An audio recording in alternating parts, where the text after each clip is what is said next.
All right, so this is a continuation of 4.4. We're talking about the fundamental theorem of calculus. It's obviously important. And we want to get an integral with an absolute value. So there's a couple of things we can think about when we're doing this. The first thing is we can look at an absolute value is like, back in the day, you used to solve equations like this. Like x plus 3 is equal to 5. And think about how you used to solve that. Well, you used to say, you used to split it. X plus 3 equals 5, which is basically the positive version of this. Or you'd split it into the negative version of this, which is saying like x plus 3 equals negative 5. In other words, absolute value has a positive and a negative version, depending on the numbers that are put in. So what I'm trying to say, I guess, is really this. This whole absolute value could come out positive or it could come out negative. If the absolute value comes out positive, if positive, right, then what we really need is just the integral of 2x minus 1 dx. But if it came out negative, you'd actually need the opposite. You'd need to change the sign. So how would you change the sign? Well, you'd make the 2x negative and the 1 positive. So if it came out negative, you'd need that.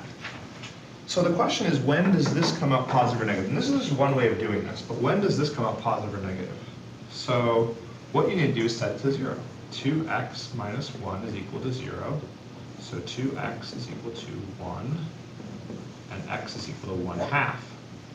So if we put in 1/2, or if we put in 2, or if we put in 5, or anything like that, it's going to come out positive. So from 1/2 all the way to 2, this is going to come out as a positive number.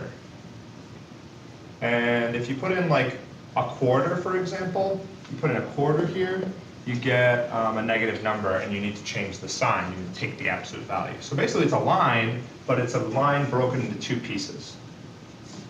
So this is what you're going to do. You're going to break it into where it is those different things. You're going to break it into the positive section and the negative section. And then you're going to integrate both of those sections. I'm going to skip over integrating the blue and the green just so we can kind of take an idea of what this looks like as a graphical approach. So what does the absolute value equation look like as a graph? Well, again, this x equals 1/2 is going to be pretty important. Your graph transformations tell you that your x value is going to be 1/2 where it crosses. And it's basically this line, a slope of 2 and a y-intercept of -1, right? Isn't that kind of what this line is that I'm tracing? But this line actually gets flipped, it gets changed. So when the line is here, it actually gets flipped up into the top. So this is all kind of like algebra, pre-calculus kind of stuff. But if you know your absolute value well enough, you can just graph your absolute value. You have to know your absolute value to be able to do that. And then you can just figure out these red areas.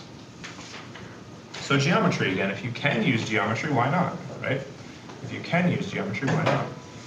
So I'm going to call this A1, and I'll call this A2, and we'll take it from there. Let's just take a look at A1, A2.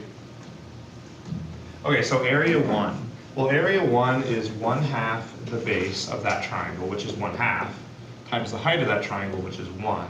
So area 1 is 1/4. Area 2 is, well, that's 1.5. It's 1/2 times the base, which is 1.5, times the height, which is 3. So that is 3/2. This is 3/2 times 3. That's 9/2 times 1/2, which is 9/4. So 9/4 and 1/4 is 10/4, which is 5/2. And that should be the area under the curve of that. So maybe, taking a second to do this out to see if those the blue and the green come out to that, I would encourage you to at least type it into your calculator and see if you end up getting the blue integral and the green integral adding up to 5/2, 2.5.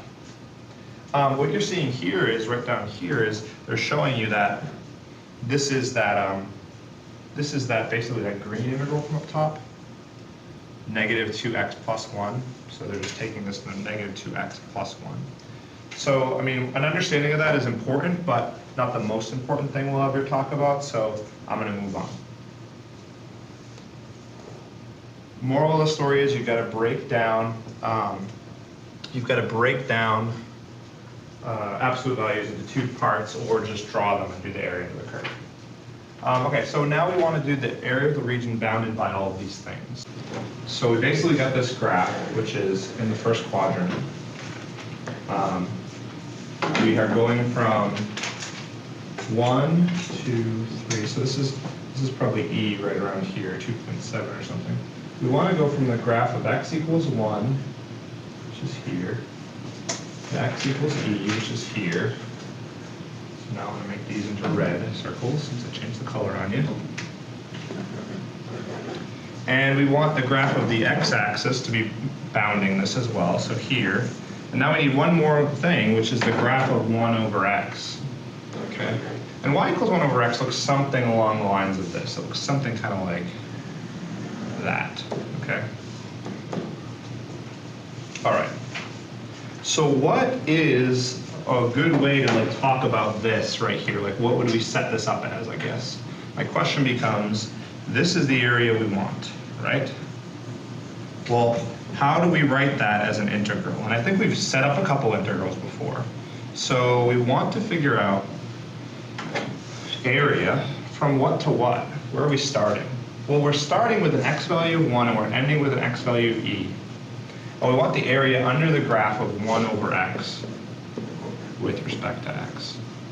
What does that dx mean? Well, that dx here, if you are looking at it, is talking about taking the graph with a height of 1 over x. So you can see I'm drawing in that height, but the thickness of the bars that we're summing up. So we're adding up a million, billion, jillion bars here, and that's going to give us that yellow area. If we had enough bars, we'd get the exact yellow area. So they're super thin. That's what the dx represents. Okay, so now we're just going to solve this integral on the side here. So all we need to do is antiderive 1 over x. Well, we need to know that the antiderivative of 1 over x is ln of the absolute value of x. And here's the notation, from e to 1. So how do we solve that? Well, the first thing we do is we plug in e to that function. So we have equals ln of e minus, now we plug in 1 to that function, ln of 1. So ln of e is 1, and ln of 1, well, if e to the 0 is 1, I want you to think of what ln of 1 is. Take a second. Correct, it's 0, good job. How do you do that? So this integrates out to actually just 1. And you should be able to check it with your calculator, make sure I'm on with that. And I think we're getting to the end of the video, so I want you to try this one. It's kind of similar to the one you just saw. It's a little tricky. It's got a cube root, so there's a little bit more integration going on. So be careful with your arithmetic, but I think you'll be all right.